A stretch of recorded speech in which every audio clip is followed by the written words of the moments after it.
All right, YouTube, we're back. Dominick Izzo out here in Chicago. It's a hot day. So we're going to do a video on timing today. Timing your strike. Not timing your punch, timing your strike. Because remember, my school of thought happens to be that a push and a punch are just delivery systems for the strike, right? So what I mean by that is, and I don't think I need a person to demonstrate this because I'm going to get theory because I want you to sit there and process what I'm saying and to apply it to see whether or not I'm full of shit, and you make up your own minds. With that being said, think about the Bruce Lee's 1-inch punch, right? What is it? Contact is made, and all you're doing is delivering your whole body weight into a target, right? So I'm going to tell you a little brief history of my second teacher and the brilliance, but also shysterism that he came up with true time versus false time. When you look at this, one of the reasons I don't like sparring is sparring gives you a false sense of reality of what fighting is. What sparring does do, because a lot of people want to sit there and think that during the sparring process, you're going to be able to judge the timing of your opponent. Yeah, with all things being equal, like a boxing match or whatnot, but you're not going to be able to judge the timing in a street fight due to many, many conditions, right? Size of a person, weight of a person, the lighting conditions, ambush, all this. What sparring does is sparring gets you used to fast, rapid objects, fists coming at your face, and you won't flinch as much after you've taken a bunch of hits. That's in my opinion, that's the only thing sparring is really good for. It's getting you used to the fact, oh, I can take a punch and I'm fine, right? We have that in Chisao as well too. My second teacher taught us the concept of true time versus false time. And he based it off of, I think, 16th century or 14th century swords play, off of a rapier. And he was brilliant in how he taught us for two reasons. Number one, it burned in a body mechanics. Number two, it got him 2 years worth of tuition. Number three, it forced us to think. What his, I think it was George, I can't remember what the swords person's name was, but anyways, it was George something rather. George Silver? Maybe I think it was George Silver. He talked about true time versus false time, which was time of the hand, time of the body, time of the foot. Now think about this for a second. When we look at swords play, or we're going to look at fist, right? Because even in the sword aspect, sword weaponry is nothing more than a continuation of your body. You learn how to use your body, you can apply in weaponry.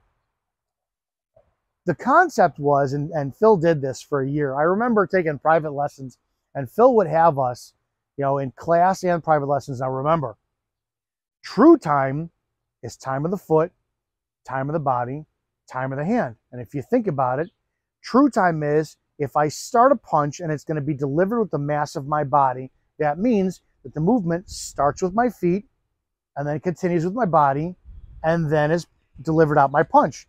So Phil used to have us do this in a turn, right? He would have us sit there and start turn, and we would do our turning punch. And he would go true time, right? But it's actually backwards. His false time that he taught was time of the hand, time of the body, time of the foot, which means you kick it off with your fist. Then you try to match up the speed of your body and your turn into it. So for a year, he would sit there and have us go, I think that false timing is applicable to punches, which means you throw the punch, then you speed up your body to get into it. Throw the punch, get your body into it, right? Throw the punch, boom. Throw the punch, boom. The problem is two different things. Telegraphing, right? When you're facing an opponent, you don't want to telegraph by putting your shoulder into a punch. So if true time comes into play, that means that like a whip, right? If I crack a whip, the handle starts that kinetic energy, and by the time the kinetic energy comes onto the tip of the whip, that's where the sonic boom is. So when you think about it, my turn should start the crack of the whip, and then boom, it should be coming out of my punch. You can't take a whip and throw, like you throw the end of it and then crack it, because it won't work. The kinetic energy is not built up. So the problem, Phil had us for a year. Practice. Kick off your punch first and then put your body behind it. For a year, we tried to figure out the timing. How do I start this off? And he would have us. Remember, kick off with your fist. And it was true time versus false time. So he got a year's worth of tuition out of us. Then I'll never forget, it was a year later, it was fucking January January, we're doing our turning punches. And he goes, remember, start it off with your feet. And we're like, we don't want to say anything.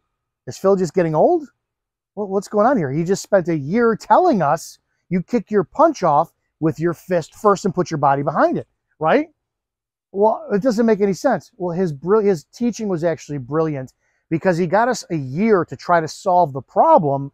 How do you solve that problem with putting the punch out first and putting your body behind it? We had to come up with that problem solution ourselves anatomically, and it was extremely difficult. But then we started to question going, well, shit, now you have to solve the problem with starting off with your feet and putting it into your body without telegraphing. Because if you're seeing me and I do this, you know a punch is coming, right? If I do this, you know a punch is coming. Michael Jai White did a great video with Kimbo Slice talking about how if you look right into the camera, if I do this, you know, lead off a punch with my shoulder, you're going to see it coming. But there's a reason why cars have taillights is because the object moving at you, like right at you, here's the camera. Well, that's as close as I can get it. The object size is going to change. Your human perception won't pick up the object size. So what happens is we have taillights because our eyes could pick up the change of a light, which is faster than the speed of movement.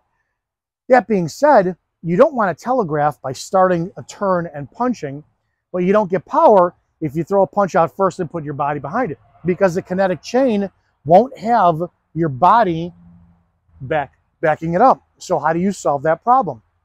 It meets in the middle. And it also answers the problem of, well, wait a minute, I thought all Wing Chun punches are done with a turn with your feet.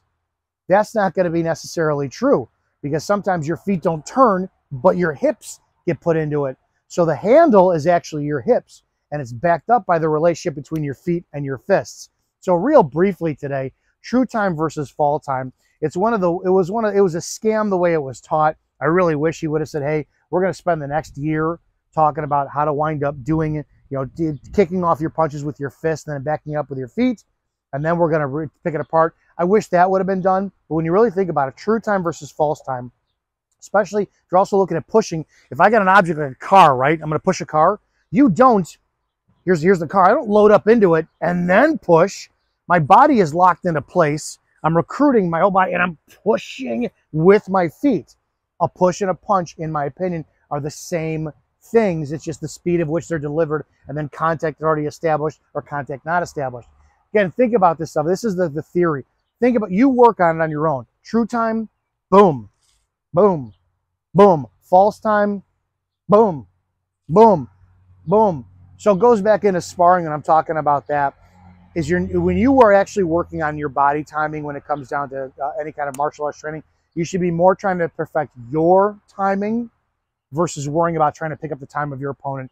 Unless you're a professional athlete, professional boxer, MMA fighter, and then your timing then becomes trying to judge an opponent you know, where you're going to get months to study them, or if you sparred them before. It's a different story at all. Hope that makes sense. True time versus false time. I think it was George Silver was the swords player. You can look him up and see and kind of go over his paperwork and study. But again, true time versus false time. Time of the hand, time of the body, time of the foot, and then time of the foot, time of the body, time of the hand. Hope that makes sense. See you guys in the next video.